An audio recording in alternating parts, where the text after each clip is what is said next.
घंटी ठाकुराणी माँ घंटेश्वरी संबलपुर चिपलिमा ठारे महानदी कूल अवस्थित। माँ घंटेश्वरी होउचंती कालिकर एक स्वरूप।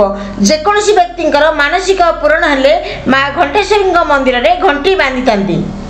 लोककथा अनुसार इंग्रेज शासन और राजराजुड़ा अमल बगबिरा गाँव में जड़े धीवर थिले। दिने से नदी में माछ मारिबा जाल पकाइथिबा बेले सेथिरे एक पत्थर भली वस्तुटीए लागिथिला।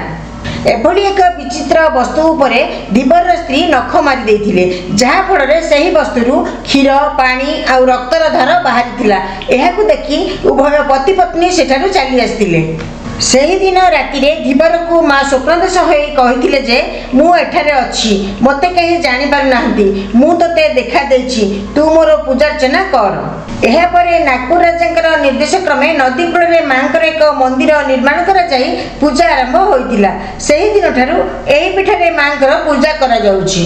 एहीपरि इंटरेस्टिंग तथा इनफॉर्मेटिव वीडियो देखिबा पई हम एही चैनल को सब्सक्राइब करंतु।